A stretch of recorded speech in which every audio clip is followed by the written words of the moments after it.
Arche de l'Alliance, vous qui êtes assoiffés de la parole inspirée de Dieu, voici le bon moment pour écouter le message de vie sans distinction de religion.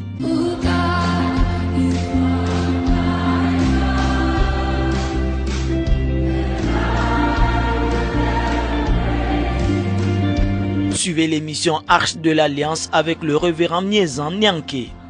Pour toute information et prière, contactez le 00228 99 93 38 79. Email info@aamtv-chris.org. Site web www.aamtv-chris.org.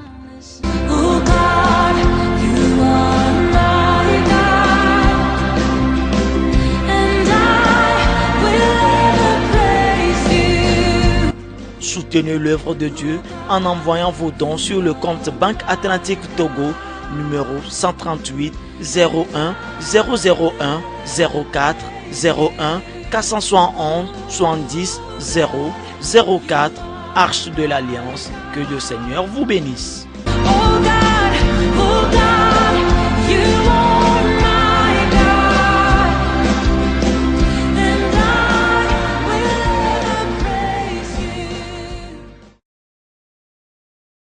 Alléluia.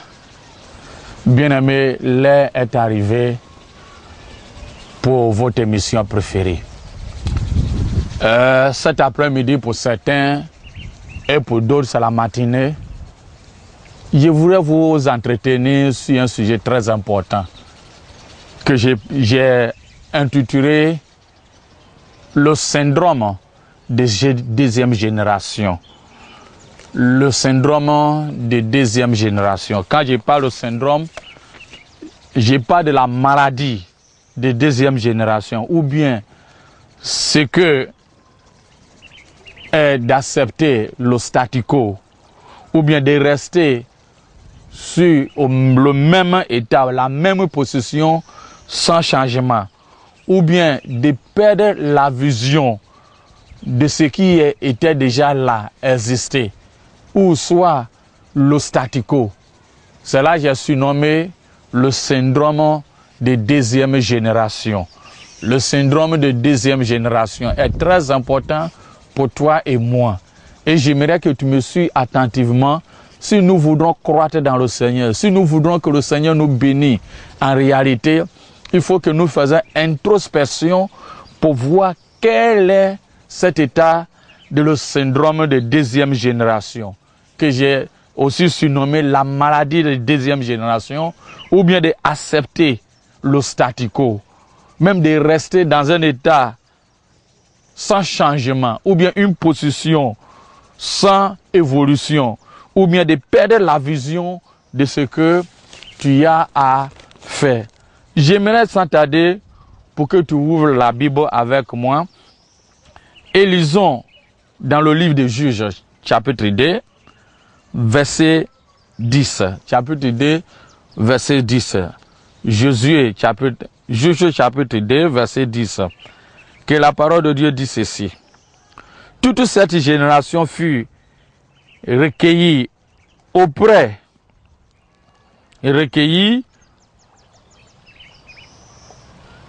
de ses pères, et ils enleva après elle une autre génération qui ne connaissait point l'Éternel, ni ce qu'il avait fait en faveur d'Israël. Toute cette génération fut recueillie auprès de ses pères. Il s'éleva après elle une autre génération qui ne connaissait point l'Éternel, ni ce qui l'Éternel avait fait en faveur d'Israël. C'est très important. J'ai nommé le syndrome de deuxième génération. Et quand nous lisons la Bible et nous voyons l'état d'Israël, Dieu a fait de grandes choses pour la nation Israël après avoir sorti d'Égypte, même avant même qu'ils traversent la mer Rouge, et où les ennemis d'Israël les suivaient. Dieu a opéré un grand miracle pour eux en ouvrant la mer Rouge, de telle sorte que le peuple de Dieu a traversé au milieu de la mer. Et après avoir sorti, les ennemis étaient venus au bon milieu de la mer, ils étaient engloutis. Souvent, les gens font les films autrement. Mais j'aimerais que comme Dieu nous a permis qu'aujourd'hui, nous sommes d'ici, tu regardes à peu près cette lac ou bien la lagune, comme tu peux l'appeler. Admettons que on te présente ça comme la mer Rouge. Et vois à peu près comment on peut. La terre était tracée au milieu d'eux. La mer était tracée au milieu d'eux. Une voie était tracée au milieu d'eux et le peuple était traversé directement. Maintenant, après avoir traversé les ennemis d'Israël, en venant au beau milieu, les vagues se sont raffermées sur eux. C'est très important. C'est l'un des miracles que Dieu a opéré. Nous voyons aussi que Dieu a opéré des grands miracles pour le peuple lorsque il passait à Jéricho. Les murailles de Jéricho étaient tombées. Et Dieu a permis que le peuple de Dieu était sorti. Il y a eu la manne qui était tombée du ciel. Dieu a utilisé Moïse pour plein d'autres choses. Mais après ça, il a utilisé aussi Josué. Et le texte que nous venons de lire nous fait comprendre que cette génération de Moïse, d'Aaron et de Josué fut recueillie, qui n'existait plus. Donc l'autre génération qui était venue n'est même pas rappelée de l'histoire de ce que Dieu a fait. Alors que Dieu avait dit au peuple que enseignez les générations à venir pour qu'il arrive à comprendre que la parole de Dieu soit écrite même sur le cœur même de la nation d'Israël. Mais lorsque le peuple était rentré, avant même qu'il rentre dans la terre promise, le Canaan, cette génération, la Bible nous dit, ne reconnaît plus ce que la génération passée fut fait. C'est des choses qui nous arrivent souvent et qui est très important pour toi et moi qui suis Dieu. On a des gens qui ont des parents qui sont chrétiens, qui sont nés aussi dans le Seigneur. Donc, ils prennent ça comme une Bible, comme les staticos, comme un diplôme. De toute façon, nous avons des parents qui ont grandi dans le Seigneur. Nous sommes dedans. Alors, au lieu de chercher à bâtir ce qui est déjà acquis, ils ne le font pas. Il y a aussi ceux qui, je prends de l'exemple séculaire. Par exemple, ceux à qui les parents ont laissé des richesses, des biens matériels pour eux. Il y a des gens, quand tu vois certaines histoires de certaines familles, on parle de histoire. On dit avant les parents avaient des biens. Mais où est parti ces biens-là? Parce que les parents, les nouvelles générations ont tombé sur la léthargie du deuxième syndrome, comme j'ai appelé le syndrome de deuxième génération. Ils ont repris ce qui est réellement, le statu quo, la tradition. Ils ont resté sur l'honneur des parents.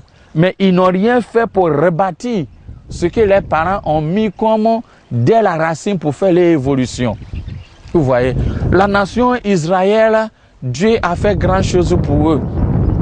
Mais cette nouvelle génération qui était venue, au lieu de marcher sur eux, qu'est-ce qu'ils ont fait? Dieu a fait. Qu'est-ce que Moïse a fait pour que Dieu a béni le peuple d'Israël? Qu'est-ce que Josué a fait pour que Dieu a béni le peuple d'Israël? Qu'est-ce que Aaron ou les autres, les anciens ont fait que les miracles se sont produits? Mais deuxième génération qui était venue, ont resté sur les loisirs, les passifs, le bonheur, ce qui est la distraction. Ils prenaient l'histoire ou bien le réel que ce que Dieu a fait comme des choses historiques. On prend beaucoup d'exemples dans nos familles respectives. Tantôt tu attends, il est de telle famille, il est de telle famille. Mais avec cette famille, quand tu vois les parcours, c'est des familles respectueuses. Et l'honneur est là. Mais sur cet honneur, il dort à longueur de jour. Et finalement, il change la position et les renommées de ce que la famille a bâti. Comme les renommées, qui les fait la fierté. Au lieu de faire accroître ces choses, au contraire, ça tourne autrement. On disait non, mais il vivait dans une famille qui était bien. Mais aujourd'hui, c'est comme ça, tu fais la honte de la famille.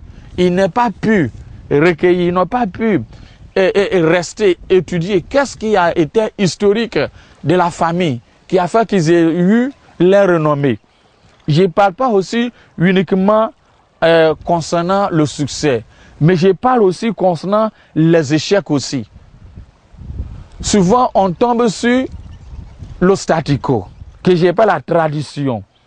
On accepte le statu quo, la tradition, le syndrome de deuxième génération. Les parents, qu'est-ce que leurs parents ont fait qui était échec à leur vie, qui ont fait qu'ils n'ont pas reçu dans leur vie avec Dieu? Qu'est-ce qu'ils ont fait que les gens mouraient avant l'âge? Qu'est-ce qu'ils ont fait qu'il y a eu certaines maladies, certaines malédictions qui ont rentré dans la famille? Qu'est-ce qu'ils ont fait que personne n'est reçu dans la famille? Qu'est-ce qu'ils ont fait que personne ne va au mariage? Qu'est-ce qu'ils ont fait qu'il n'y a que certaines maladies qui les frappent? Qu'est-ce qu'ils ont fait qu'il n'y a que l'échec et la destruction qui arrivent?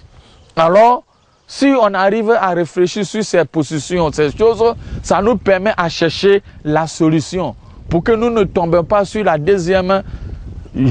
syndrome de deuxième génération, comme j'ai appelé. Voici le peuple d'Israël. Après que Moïse a fait des grandes choses, miracles de la part de l'Éternel, Josué a fait, et après la mort de Josué, le peuple est tombé dans la léthargie. Cette léthargie était vraiment dévastateur pour le peuple. En tombant dans cet état de léthargie, a fait que le peuple a oublié Dieu. Le peuple ne connaît pas Dieu. Le peuple finalement ne vit pas leur vie pour le Seigneur. Alors il parlait d'histoire. Histoire. C'est comme souvent ça nous arrive, ça arrive certaines personnes. Ils se disent avant, c'est nous qui avons bâti cette église. C'est nos parents qui ont construit cet endroit. C'est nos parents qui ont construit cet endroit. C'est nos parents qui ont construit cet endroit pour nous. C'est nous-mêmes qui avons bâti cette vie, ou bien ce village même. Ce village est renommé au nom de mes parents par-ci, par-là. Mais et après, qu'est-ce qui a fait que ce village était renommé au nom de tes parents? C'est des choses que nous devons cultiver et construire là-dessus. Et construire là-dessus, c'est très, très, très important. Bon nombre de personnes ont eu certains échecs dans leur vie parce qu'ils n'ont pas su apprendre de l'histoire. Ils n'ont pas su apprendre de l'histoire. Quelle était la renommée de leurs parents? Quel était l'échec de leurs parents? Pour permettre à tirer des leçons pour ces choses en forgeant la voie réelle. Mais je te conseille, mes bien-aimés, voilà comment Israël avait souffert et qui continue à souffrir aujourd'hui. Parce qu'ils n'ont pas pris la parole de Dieu à l'être. Ils n'ont pas suivi le plan et le programme que Dieu a mis pour le peuple d'Israël. S'ils avaient suivi sur ces choses-là aujourd'hui, jusqu'au jour d'aujourd'hui, on n'allait pas avoir certains problèmes qui arrivent même en Palestine. On a parlé de, comment on appelle, les récoltes. Même dans notre vie, si nous suivons à l'être ce que la parole de Dieu nous dit, je ne dis pas que la tentation ne peut pas nous venir. Une fois, je vous avais dit que la tentation, c'est une bonne chose. C'est pour nous permettre à dépendre de l'Éternel. C'est pour nous permettre à se dépouiller, que nos propres capacités ne peuvent rien faire si ce n'est Dieu. Puisque Jésus même était tenté, mais il n'a pas été tombé. Tu vois, non? Il a tout dépouillé pour mettre entre la main de l'Éternel. Quand nous sommes tentés, on remet tout à la main de l'Éternel. Ce qui veut dire que, au contraire, nous dépendons de Dieu. Donc la tentation est une bonne chose. Tu vois un peu? Donc, c'est très important. Mais je vous conseille, toi et moi, qui est chrétien, quel syndrome qui est en train de t'affecter dans ta vie chrétienne? Est-ce que ta croyance avec Dieu est basée sur le plan historique, léthargie de tes parents? Parce que mes parents étaient des pasteurs, c'est normal. Diacres, c'est normal. Anciens comme l'autre dit, c'est normal. Étaient des chrétiens, c'est normal. Mais en dehors de ça, quelle était ta vie maintenant? Est-ce que tu es en train de construire ta vie personnelle, une relation personnelle avec Dieu, ou bien tu es en train de baser sur les choses honorifiques du passé de tes parents? Toi aussi, que tu vis à l'église, est-ce que tu es en train de bâtir ta vie sur les choses léthargiques, la tradition. À l'église, voilà comment nous faisons. Mais je vous donne l'exemple. Il n'y a aucune meilleure église dans le monde. Si nous comprenons l'histoire biblique, toutes les églises à l'âge où nous pensons qu'ils sont devenus froides ou bien tièdes n'ont pas commencé à cet état. Le Saint-Esprit était là. Quand on parle du temps de Martin Luther King, on parle de John Wesley, on parle de Zwingli, on parle de beaucoup d'hommes dans l'histoire biblique. Mais ils ont finalement, après les générations, ceux qui ont suivi ont resté, sont tombés dans l'état de léthargie, dans l'état de deuxième génération, syndrome de génération. Tu vois, non? Syndrome de deuxième génération. C'est la renommée. De toute façon, c'est nous. C'est nous, notre église, que Dieu parle mieux. Voici, bon, d'ailleurs, nous avons nos pères comme John Wesley. Nous avons nos pères comme Martin Luther. Nous avons aussi telle personne. Ou bien, c'est nous, tel pasteur là, il prêche bien, tel pasteur là, l'onction est là, telle église, nous voyons bien. Vous voyez, non? Donc, c'est normal que nous parlons des choses glorieuses de leur passé. Mais est-ce que nous construisons sur ça pour permettre que ce rythme-là continue? Alors que souvent, nous laissons ces rythmes-là. Et nous parlons que de l'histoire. Mais notre vie même recule et n'avance pas. Et si nous n'avançons pas, nous verrons que souvent, l'ennemi nous prend en captive, en hors-d'op. Mais bien aimés, il ne faudrait pas que nous tombons de les uns et les autres dans des syndromes de deuxième génération. Si c'est l'église, le Saint-Esprit agit. Il y a plein d'églises, le Saint-Esprit agit. J'ai connu beaucoup d'églises où, au début, même pour appeler Robert au ministère, alors au pastorat, si tu ne parles pas la langue, tu n'es pas baptisé par le Saint-Esprit, on ne t'a pas vu parler en langue, tu ne vas pas au ministère. Aujourd'hui, la philosophie est rentrée dedans. On dit non, tu peux même partir. Au fur et à mesure, nous sommes en train de diminuer, pas à pas de notre théologie, pas à pas de notre doctrine. Et finalement, on tombe dans l'état de léthargie, la tradition, la tiédesse. Et comment les premiers ont fait pour qu'il y ait eu des vies glorieuses? C'est ça que nous devons bâtir nos vies. Comment nos parents ont fait qu'ils ont eu des richesses, ils ont eu des biens? Qu'est-ce que nous pouvons faire pour construire ce qu'ils ont laissé? Pour construire sur cette fondation? C'est ça qui est très important.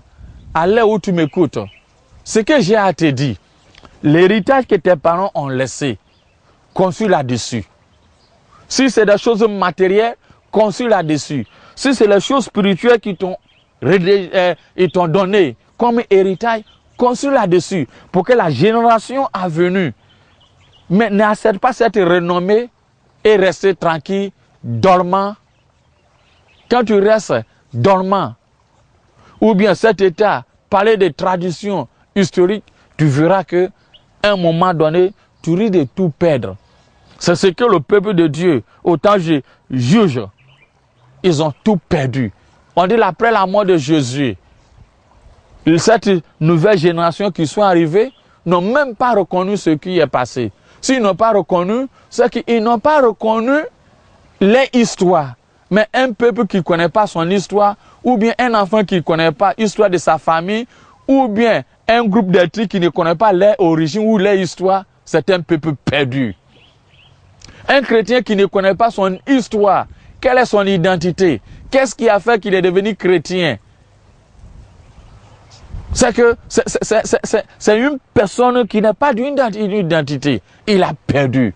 Mais bien aimé, il ne faudrait pas que les syndromes de deuxième génération qui arrivaient à la nation Israël, qui ont perdu la valeur de ce que les parents ont laissé, au temps d'Abraham jusqu'à Jésus, et finalement, après la mort, ils ne savaient pas quoi faire. Ils étaient tous dans la confusion, dans la léthargie. Qu'est-ce qu'ils pourraient faire pour s'en sortir de leur état? Peut-être tu es en train de réfléchir. Après la mort de tes parents, après la mort de ton conjoint, ou bien après la mort de celui qui te fait, celui qui est ton renommé à l'église, qu'est-ce que tu es en train de faire? Est-ce que tu es en train de construire d'une manière positive de ce qu'il a tracé? Ou bien tu es en train de construire d'une manière honorifique ou bien historique de ce qu'ils ont fait? C'est très important pour toi et moi. Afin que quand nous faisons notre vie, quand nous grandissons, quand nous marchons avec Dieu, Dieu nous appelle de grandir. Dieu nous appelle d'aller au progrès en progrès. Nous parlons de l'histoire, mais nous devons parler aussi du demain. Le peuple était tombé dans la léthargie, dans le statu quo, parce que, ils étaient l'orgueil autosuffisant, afin que, finalement, c'est un peuple qui ont resté sourd à oreille. Il y a certaines personnes, à cause de la richesse ou bien des biens matériels que les parents ont laissés, c'est comme ils ne marchent pas sur cette terre où nous sommes. L'orgueil. Quand on leur demande, oh, moi je suis de telle famille, tu vois que ces oreilles-là s'élèvent comme pour moi, avec le vent. Et quand ils marchent, on ne le voit pas. Mais l'orgueil-là, au contraire, la Bible nous dit, préserve la chute. Donc, il dort là-dessus, mais il ne construisit pas de ce qui était fait. Mais il y a aussi d'autres personnes. C'est comme les parents ou bien la famille entière était en captivité de la mer, enchaînés par l'ennemi. L'ennemi les a enchaînés. Ils étaient dans tel état de captivité, tel état de servitude de la voix de l'ennemi. Maintenant, toi, tu fais partie de cette deuxième génération, syndrome de génération. Qu'est-ce qu'il faut faire pour changer cet état? Qu'est-ce qu'il faut faire pour changer cet état? Pour ne pas, j'attends souvent les gens dire, nous on est nés comme ça. D'ailleurs, notre arrière-parents c'était comme ça. Donc finalement, nous allons rester comme ça. Non. Tu peux tout changer. Tu sais, quand Dieu a appelé Gédéon, au moment où les Médianites sont venus pour accaparer les butins, tout ce que les Israélites avaient dans les mains, à chaque année, jusqu'à la 7e année, le 8e année, l'ange de l'Éternel lui a visité. Il dit, Gédéon, l'homme fort, veillant, lève-toi, va au combat. Il dit, hey, moi je suis faible. D'ailleurs même, voici, quand tu regardes l'état de mon papa, quand tu regardes nos familles là même, c'est comme ça nous sommes nous. Ça nous arrive partout. Il y a beaucoup de personnes, quand tu dis non, avance-toi, il dit, Dieu, moi je ne peux pas m'avancer. De toute façon, quand je regarde devant, je regarde derrière, je regarde tout le monde, c'est comme ça nous sommes nés. Je te rassure. Tu n'es pas né de la sorte. Dieu ne t'a pas appelé de la même manière. Tu n'es pas né de la sorte. Et tu ne seras pas de la sorte. De cette deuxième génération, syndrome de génération, j'aimerais que tu fasses introspection. En regardant, qu'est-ce qui était échec est devenu échec pour toi? Est-ce que c'était des choses que tu es en train de construire du passé, de ton propre histoire, ou bien le passé de tes arrière-parents, ou bien qu'est-ce qui était devenu le succès que tu es en train de vanter maintenant? Est-ce que c'est de ta propre intelligence, ou bien c'est basé sur le succès que tes parents ont laissé? Dans ces deux cas, il faut que les deux cas se convergent. Les deux cas viennent ensemble. Mais c'est très important et que dans ces deux cas, nous nous humilions, on s'approchait beaucoup à l'Éternel, en dépendant à notre Seigneur Jésus-Christ. Si toi et moi, nous dépendons sur notre Seigneur Jésus-Christ, nous ferons beaucoup d'espoir. Souvent, j'ai toujours dit que l'homme n'apprend rien de l'histoire. Si toi et moi, étant chrétiens, nous pouvons apprendre beaucoup de choses de l'histoire chrétienne, ou bien des choses du passé, on allait corriger beaucoup de certaines choses dans notre vie. Mais un homme de Dieu me disait que l'homme souvent est comme le ventre. Si tout de suite le ventre a faim et tu donnes la macaroni maman ou bien autre fruit, dans 30 minutes il est satisfait, il ne reçoit rien, il est ok. Mais donne le lendemain matin, il oublie que hier il a mangé telle sorte de spaghetti, telle chose de maman ou bien telle chose, telle chose. C'est ça souvent l'état de l'homme. Quand l'homme a une situation difficile, il apprend. Mais d'un moment où il sort de cet état, ils oublient. La semaine passée, ça m'a pris beaucoup de temps et j'ai visité plusieurs cadres d'endroits et ça m'a fait réfléchir un peu. Je suis parti dans le port et je voyais comment le business se florissait. J'étais parti des endroits où on vend des voitures, comment d'autres sont en train de joyeux. J'étais parti dans un endroit où on vend, comme on appelle, des choses de construction. Je voyais aussi une autre atmosphère de vie dans les endroits. J'étais parti, un ami m'a invité, j'étais parti rendre visite à quelqu'un à l'hôpital, mais ça là m'a fait réfléchir un peu encore. Donc, dans tous les domaines, il y a des réflexions dans tous les domaines. Ce qui veut dire que dans l'état où nous sommes, rien n'est éternel. Ce que tu penses qu'aujourd'hui peut être bon, demain peut être autre chose. Mais nous devons apprendre, toi et moi le chrétien, toi et moi homme de Dieu, toi et moi qui se dit apôtre, que nous ne tombons pas dans deuxième léthargie, deuxième syndrome de deuxième génération, qui se disent que c'est ça et c'est ça, le statu quo, la position, moi c'est ça et ça, il n'y a rien changé, pas de progrès, même on perd la vision totale. Construisez ce que tu as hérité comme héritage, d'une manière positive, d'une manière qui honore Dieu. C'est ce que j'ai à te dire. Si toi, c'était la déception en famille, reviens pour que le syndrome de septième, deuxième génération, ça ne devient pas des statu quo dans ta vie, pour dire que pour nous c'est la tradition. Reviens aussi et dépend tout à l'Éternel. Déposez tout à Dieu. Il dit, venez à moi, vous tous qui sont chargés et fatigués, je vous donnerai le repos. Ce que j'ai à te dire, viens et dépose tout à l'Éternel. Ne tombe pas dans la léthargie. Ce qui était ton échec, toi, est que tu es tombé dans la léthargie. Tu es tombé dans la tradition du passé. Toi, ce n'est pas l'échec.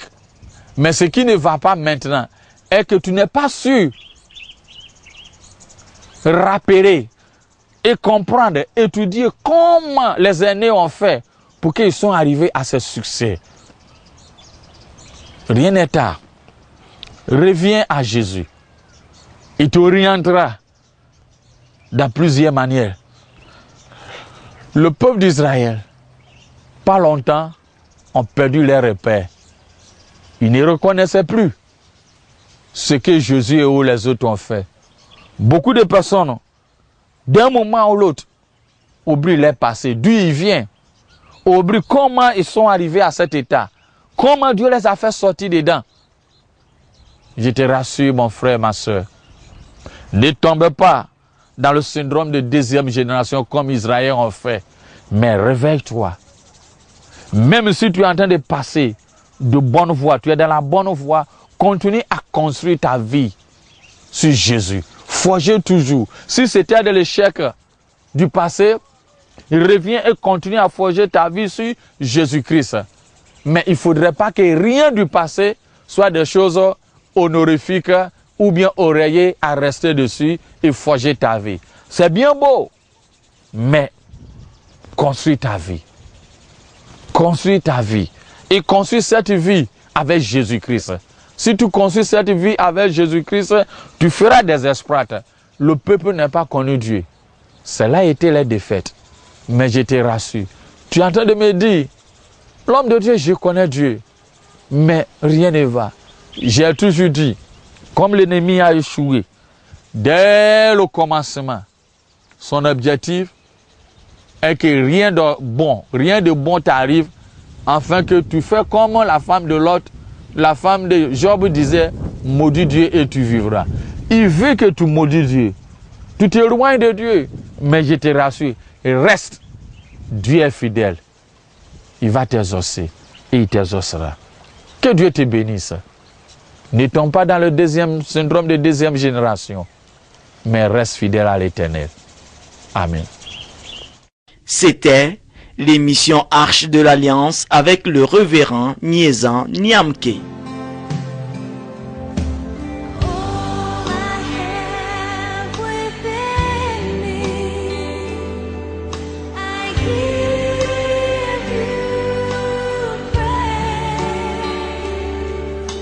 Arche de l'Alliance, une émission exceptionnellement basée sur la Bible, consacrée à nourrir les âmes, à leur donner vie et à les guider sur le bon chemin comme l'a dit la Bible.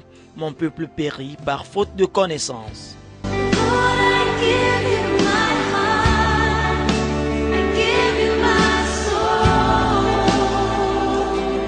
Pour toute information et prière, contactez le 00228 99 93 38 119.